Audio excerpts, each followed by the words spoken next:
Hello, everybody, and welcome to another super exciting episode of the Michael and Patty Show. I'm Michael. And I'm Patty. And we have a lot to cover. If you're new to the show, our podcast covers our compilation, our combined over 40 years experience, thousands of transactions handled. We're located in Prince Edward Island, Canada, but probably 90%, maybe 80% today of the topics cover pretty well real estate anywhere in North America. So without delay, we have a lot to cover, and we're going to cover our local stats right now, which is part of that 20% I mentioned, Patty. Nice. There's nothing more exciting than stats. And they just came out this week. Keep in mind, as usual, the stats in PEI are working with very low numbers. And just a little note as well, because these are pre-recorded, the stats may, by the time you listen to this, be a little outdated. But go right ahead, Michael. March 2026 stats. Home sales are down 19.5%. Market is balanced. The market was well balanced, favoring neither the buyers or the sellers. That's different. Usually it slightly favors the sellers recently, so now it's completely balanced. People are waking up and facing reality that their $400,000 house is not worth $1.3 million, and the stats prove that as well. We're going to get into that in this episode or next.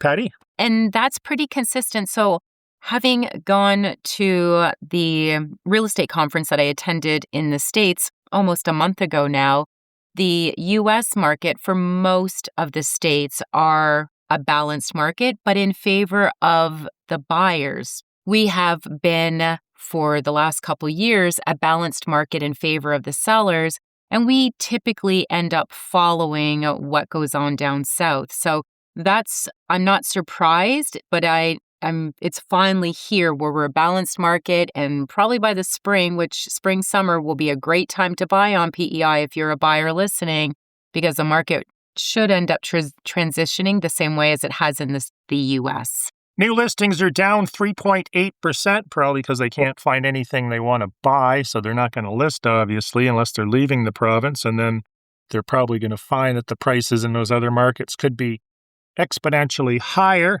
Benchmark price, which is supposed to be the typical home in PEI, is up 2.8%. The benchmark price was $377 in March 2026, and last year it was $366.6.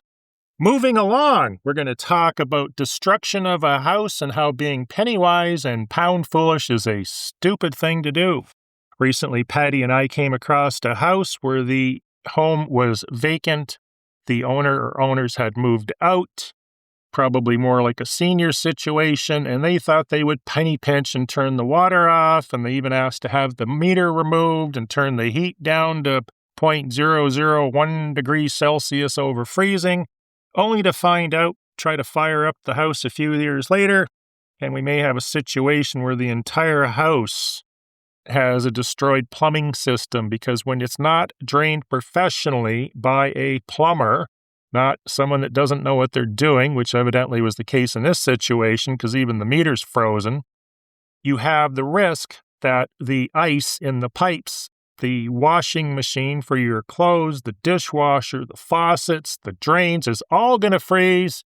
So now you basically have a nice 2x4, 2x6 structure that you're going to have to gut and replace all your plumbing in. Yeah, because it's going to look like an indoor sprinkler system once that water does turn on. Well, we're going to find that out this week, aren't we? Yes, we are. So stay tuned. And get a liability waiver signed. Okay. Seriously. Patty, I'm going to let you cover this next one, viewing and buying a property virtually. Yes, you can do this. It was just a couple of weeks ago that I referred some clients to you that were looking to buy property, only to find out they just wanted a couple virtual showings. Boy, that was easy breezy. Yeah, well, unfortunately, they're not going to be able to. People have big dreams, and moving to Prince Edward Island, it is a really special place. Obviously, you relocated, Michael, probably about 30 years ago. As soon as I was on America's Most Wanted, I had to move. And I also moved here, and for me this year... You were on the same episode, weren't you? No, I wasn't. 17 years ago. So it is a special place. However, if you are looking at financing, there are going to be a few things your lenders are going to look for. So make sure you have all that in place before you start dreaming, because it can be a little bit of a disappointment when lenders are asking for a pay stub here on PEI and things like that. So these guys will end up relocating here. It's just there's a few steps that need to happen first. So part of being able to go through the process, and for those who feel our inventory, as we already said, Michael, that it's a balanced market, there may not seem to be an abundance of listings or options for you. So I'll just give you a heads up. If you see a property and you don't feel you're going to be able to fly out here tomorrow, just in case, because it is a flip of a coin, is that property going to sit or is it going to sell overnight? Because it is a balanced market, you may want to schedule a virtual showing with your realtor. They can do FaceTime. There's a few options out there. You can do Zoom. There's Microsoft Teams to be able to get your eyes into the house. Make sure with a virtual viewing that you are asking the agent that you're working with, yes, you're interested in the floor plan. Yes, you would like them to be able to zoom in, look at the finishes, pictures, especially, unfortunately, today we have AI. They're not supposed to be putting filters or softening them.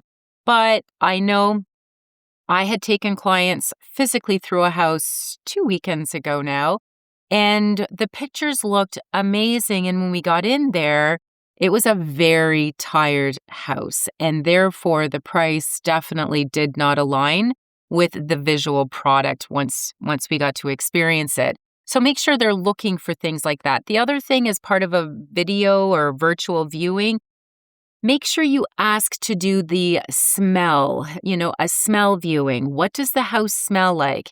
If your realtor says they have no sense of smell, they might want to bring someone along with them. Like a beagle.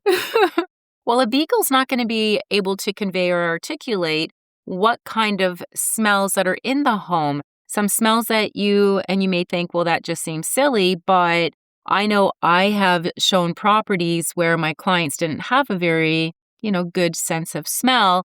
And I could smell that there was probably a rodent that had died in one of the walls in an upstairs bedroom.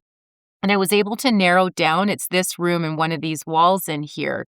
So that's the stuff between that, if it smells musty or moldy, if they've got old carpets and stuff, obviously that's going to give off a scent, and that can be an easy remedy where you just tear those out. These are the things. Wet dog smell. We love dogs here on the Michael and Patty podcast. However, not everyone likes to, have that smell, and it's a red flag if you have allergies. So these are some of the things when you are putting in an offer. If you do like it, make sure you put in subject to viewing. If you do have plans to follow up and to view it in person, there needs to be a clause so you can write an agreement of purchase and sale based on that video or virtual viewing, but make sure that you are protected, that you get an in-person viewing, and align it with the home inspection. And as an agent listening to this, make sure that you've put in some clause to protect yourself that the person is viewing it or purchasing it or offering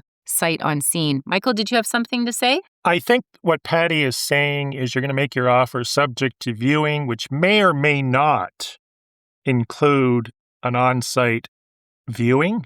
There's a lot of people, or I shouldn't say a lot of people, there's a percentage of the populace that doesn't really care if they see the house in person. They're happy with what they've seen virtually, but there should be a waiver signed by the agent saying that we recommend you do see this in person. We need to move along to the next subject because we have a lot of them. We're going to follow up with our radon.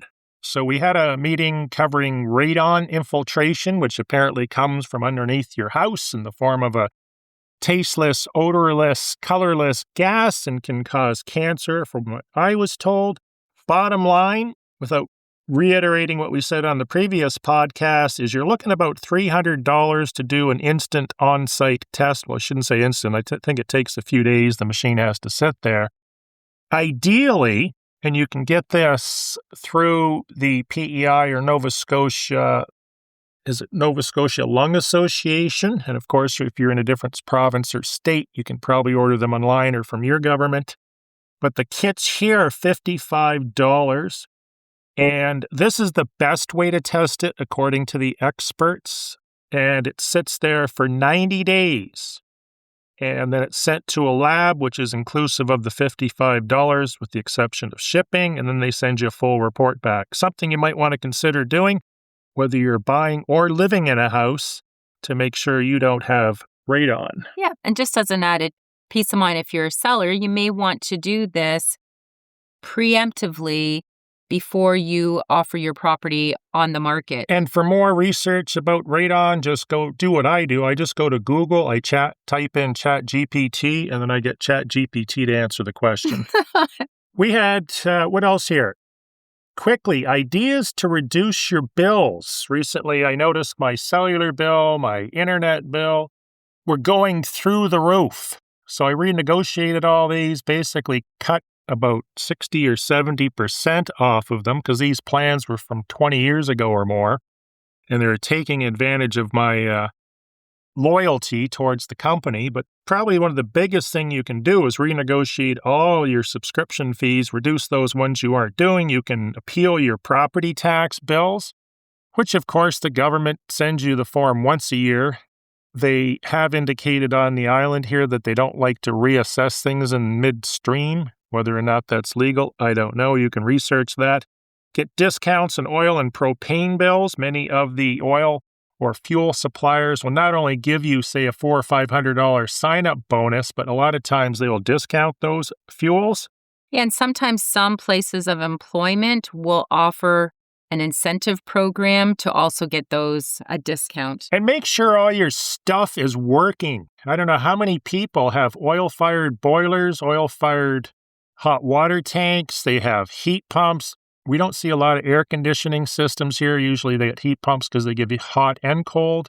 But they put them in and they never have them maintained. It's like driving your car and never changing the oil. Get those systems checked, but don't get them checked by a generalist.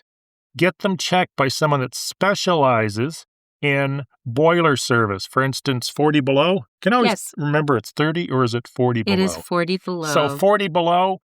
Justin, awesome. He is probably the best on the island that I'm aware of. If you know others, send them along. Heat pumps. Patty has a bunch of people that specialize in heat pumps. Get those cleaned.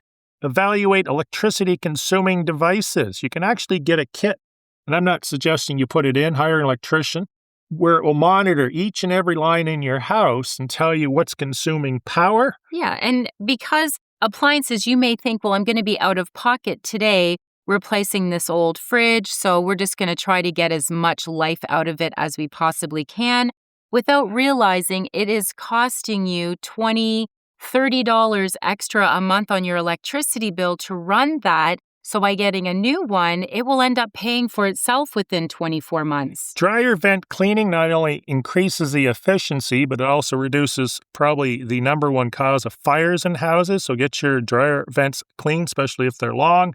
Automated thermostats. This morning I was reading about MISA. Have you seen that at all? No. Apparently it's some new fandangled, super smart, intelligent thermostat system. The government's pushing them. They're giving you an incentive. I don't know anything about them, but I am going to do some research. But smart thermostats are a way to go. An energy audit in our province, PEI Energy Audit, will do an energy audit, checking out whatever they check out, windows, doors, insulation. I think they hook up a super suck attachment, don't they? I think so, they do. Find out how much air is getting in and leaving the house. Chimney cleaning, not only for safety, but efficiency. And borrow a thermal gun to check your insulation in the house, or call a home inspector and get them to do it, or borrow one. There's all kinds of other tips, but there's all kinds of ways you can cut a lot of your expense. And next, we're going to get on to... Yeah, just saying cutting their expense and keeping your money in your pocket to do some of the things that you would rather do with your money. Like buying Patty a gift. No. Or having your car detailed. Next, we're going to get to a program to move to Canada from the USA. So apparently, there's a Bill C-3 of Canada's Citizenship Act. Millions of Americans have become eligible to claim Canadian citizenship. Big recommendation there is hire a immigration lawyer. There's one featured on CNN, but apparently this Bill C-3 is pretty amazing. I don't know anything about it, but it's something you can research. Yeah, and I mean, there's been a bit of we'll just say a bit of an interest in people to move north for different reasons as well. Is it the Orange Menace? And some of it is the weather because it's getting really hot in the States as well. Whereas in Canada, as much as we've had snow, and it always seemed like we lived close to the North Pole. I had a friend many, many years ago who thought we lived in a snowy climate 12 months of the year, only to realize we do have seasons here and our seasons are still very comfortable. That's true. We do have that week and a half of summer. No. We're going to go on a showing, Patty. I'm bringing a tool belt. What little gadgets can I bring with me to make that showing make me feel a lot safer in buying the house? One of the things you can do is bring along a home inspector. A lot of times they can do a tertiary overview of the house as they're walking through it to give you a quick synopsis as to whether or not this should be something you should be involved with. But there are a number of gadget toys. I have many of them, which you can bring on showings that you're going to find quite helpful. Yeah, and mentioning a home inspector to come along, if it's a house, you have one home, because you obviously don't want to do this on every single virtual viewing. But if there is a home that you're really serious about and you want to keep your offer clean, that's an excellent option and recommendation, Michael, to have a home inspector go in it's an hour and they stay pretty close or tight to it. It is just to look at the surface of, so many systems in that to hopefully make you feel a little more confident with your purchase. If you want a thorough one, obviously you have to do a full home inspection, but that's an excellent suggestion. And what gadgets can we bring with us that's going to make things a lot easier real quick, because we're getting into 17 minutes here? Yeah, so some items that you could bring is a tape measure, laser, really easy to do, especially if you've got furniture that you want to make sure fits in the room. A thermal gun, which is expensive, flashlight, moisture meter, camera, which is on your phone, a notepad, whether virtual, compass, that's an important one to know where southern exposure is, an electronic level, a marble or a ball. I always bring a bowling ball with me on all showings to determine the levelness of the floor, binoculars to check the roof. Yes, and perhaps some footwear, because some homes, if they are winterized, they can be a little cold in the off season. I did have a client of mine who has 3 lovely children, and the house that we were looking at did feel a little off balance. And I said, I left my marble in my vehicle, and this little boy had a marble in his pocket. We placed it on the floor, and sure enough, the direction we thought the house felt a little unbalanced with, the marble went rolling away. So also bring a checklist. A printed or digital checklist ensures that you check critical areas, roof, foundation, attic, the HVAC at every showing. So very easy just to do visuals as long as the foundation is exposed and it's not in a finished room. Attic, again, you have to ask permission. You don't want to be just going up inside somebody's attic and pulling chairs and furniture over and climbing on it, as well as leaving insulation by not properly closing things off, because I've also had that situation happen. I had my AI agent come up with some rather funny and some serious remarks for when an agent asks the listing agent why they're selling the house. Of course, we've mentioned this before, and you don't want to give the purchaser's agent or the purchaser leverage to put in a lowball offer, because you're telling them that the listing or the owners or vendors are under dire circumstances, which will perpetuate a lowball offer. So here's some of them. Yeah, so the last one, you put me on the spot and said, what do you say? So we were trying to kind of role play that out. So here is the follow-up to that with an actual list. So they're ready for their next chapter. They found an opportunity they're excited about. Their needs changed. They're looking to make a move while the market is strong. Do you want to cover the last 4?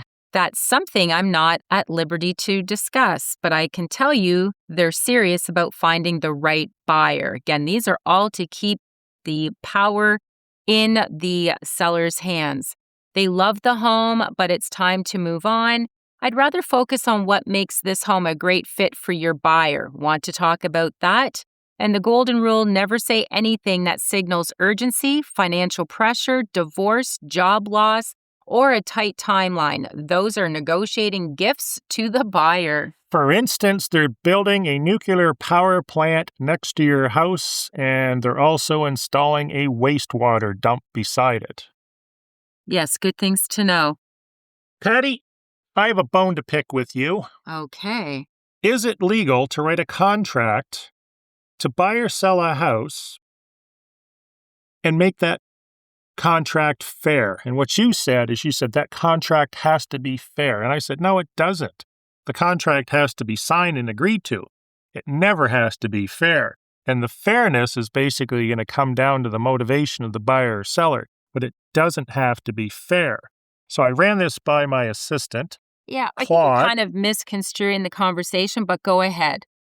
Well, it says, basically, from my research, a real estate contract doesn't have to be fair. It just can't be fraudulent, coerced, or so one-sided that it shocks the conscience of the court. So it doesn't have to be fair. You can put whatever you want in the contract as everyone mutually agrees to it. 100%. You're good to go. I would agree with that. Our contracts on Prince Edward Island are written in such a way that they are deemed to be fair. So I think on our previous episode, we mentioned that, I know one particular lawyer had dissected the contract. I lost these buyer clients because the lawyer said I wrote a bad contract, which is our default contract, because he felt it wasn't in favor of the buyers. And our contract is written in the way that both parties feel. That was an isolated incident, and that lawyer was just an idiot that had something against you. He's probably seen 1,000 of those contracts. They're standard forms provided by the association. He was making it either a point to make some points with his people he was representing, cranking up his hourly billing, or whatever it was going on there, but it was nothing to do with the contracts. I know, but in all due respect to you. I understand that. It was just, unfortunately, these clients, these buyer clients, I felt was set up for failure because they really did love the property, and they felt that I was misrepresenting them, whereas I wasn't. And I tried to explain, but they felt their lawyer knew better and was actually out for their best interest, and I wasn't. And that lawyer is now gone. Okay, well, we're not going to get into that. No, we're getting into the dirt here. Along. This is what this podcast is about. This is a not-so-common problem, Patty. It's been happening on showings. Fortunately, it's in another province of British Columbia. Maybe you can tell us about this very rare and kind of comedic instance when showings happen. That was actually a story from you and a client, I believe, or someone that you had spoken to, that they went up to take a look at this property and there was a bunch of sheep in the front yard while the showing was happening. So what is our lesson for people that have dozens? In this case, it was dozens of sheep in the front lawn whenever showings were happening. What's the lesson to be learned here if you happen to be the proprietor of a bunch of sheep? Put the sheep away. Take them with you. Put the sheep in your car. Go for a drive. Take them for a walk. Do whatever you do with sheep. Yeah, and it's the same with also pets and that. Pick up your dog poop out on the front lawn if that's where your dog's washroom is. And if you have a cat that's a little bit temperamental about letting people in their space and they may end up attacking you, just put pets away in general, whether they're sheep, llamas, dogs, cats, whatever it is. Alligators. Yes, snakes, all of that stuff that we've encountered. What can you hear from the inside of the house? That is actually something that would go, Michael, with our previous discussion about a virtual viewing. So bring a stethoscope. Not necessarily a stethoscope. A bionic ear. You remember those from K-Tel? Yes, I do remember. It is something else, though, that you may want to put on your list if you were taking notes previously as to what to ask of your agent during a virtual viewing. no matter where in North America you're looking at a property. Also ask about the noise. What sounds can you hear from inside the house? Is it really loud? And this comes into as much of traffic, that is one component. But the other thing, which I know we've encountered, Michael, last year, the inside of this particular home was a little bit, you could hear the road noise.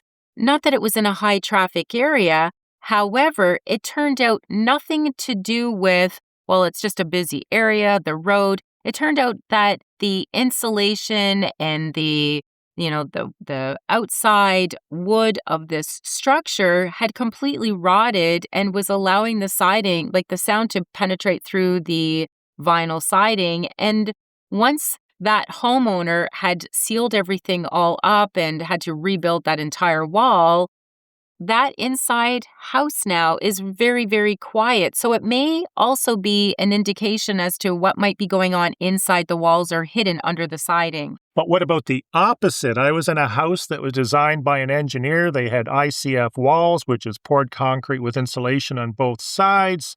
They had an overpour of cement. So basically you had a cement floor, you had triple pane windows, you had highly insulated, not just for temperature, but also for noise, doors. And when you went in this house, it was like being in Tutankhamun's pyramid in the basement. Yeah. It was so deafening, it was disturbing. And this actually was one of the reasons they were selling it, because they had built such an airtight house. They were completely isolated from reality in the world. You couldn't even hear. It was that tight. They had to keep a window open in the winter. Yeah, it can make you ill physically, and you wouldn't understand what's going on. You would just think, I don't know what's going on. I don't feel well right now.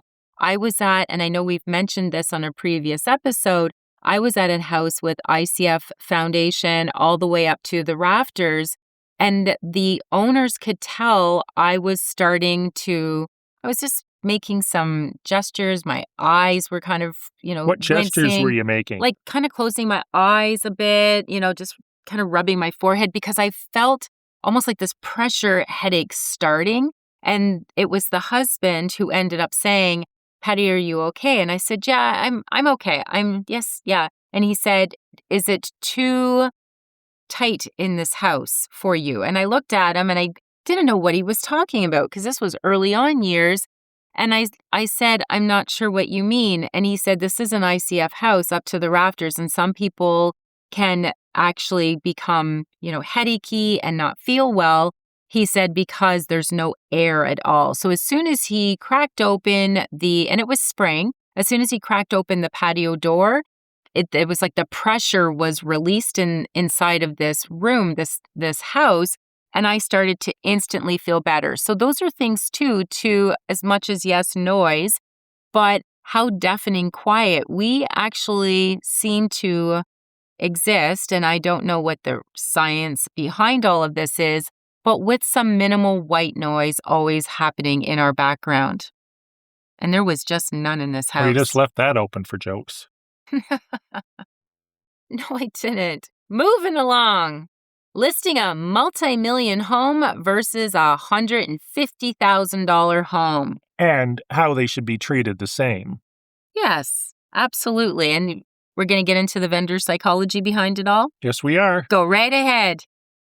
You haven't prepared for this? No, because I didn't see this sheet. A lot of times, as a listing agent, you may cater to higher-end listings or lower-end listings. So the public gets this idea that, oh, well, Patty only handles the big houses, or Patty only handles the small houses. When the fact is, when you're dealing with a listing agent that has a marketing plan in place and has the decades of experience, or at least in this case with their podcast, we always tell you to look for someone with 10,000 hours experience, which is 5 years full-time, and has done 1,000 transactions. That agent should be professional enough, and I know we are, to treat that $150,000 mini home exactly the same as you would treat that legitimate, and I say legitimate because I'm not talking about the $400,000 house on for $1.5 million house. Wouldn't you agree? Correct. So you're not going to treat it lesser. And you see that in MLS. You see an agent that has maybe some upper end properties listed, and then they take on a mini home, and the description is great mini home. That's it. You got, what, 2,000 characters? I can't remember now. It used to be 1,000. I think it's now 2,000. The MLS sees about 1,900 of them. That's to be utilized. It is. It is prime real estate opportunity to really showcase a visual description of what someone could expect and experience from that home. The specs are not enough. The specs are not enough, Patty. It's your opportunity to take that description and share lifestyle and emotional features with that, about that property, which I believe we've skipped one here. We've skipped number 2. Oh, that would be you. You go ahead. Basically, what this says is, and this is really difficult for a lot of people that aren't professional business people or real estate investors, is do not ever get emotion involved in a real estate transaction. Otherwise, it's going to cost you money. And we've had this in the last week. Maybe you can tell us all about how to get into a position of writing a blank check by utilizing emotion to negotiate a real estate transaction. Well, there's different, depending on the different scenarios, whether there's divorce or whether there's, an elderly parent or... What about an elderly divorce? Or an individual. Of course there are. That's a parent. They may not even be a parent. They may have chose not to have children. But when they're focused on the emotional part of the move and they just want to get out or they just want to get away from this person or, and it could be, so that's looking at probably, and I'm sure the listeners can, make an assumption that, okay, these are about getting the price down. But then you also have family members when you're dealing with estates and that who want to get the most amount and they're also working with emotion and sometime, greed. Greed, but I don't want to be insensitive to the fact that true.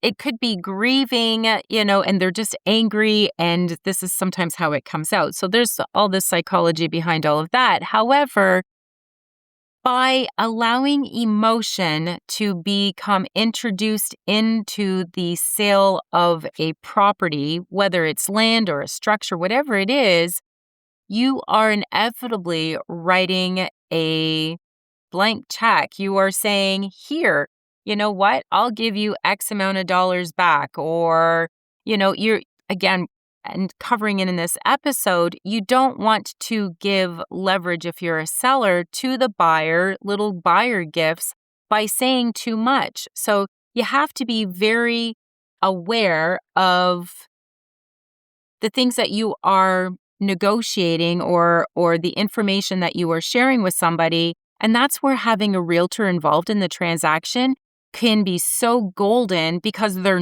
neutral. It's business for them.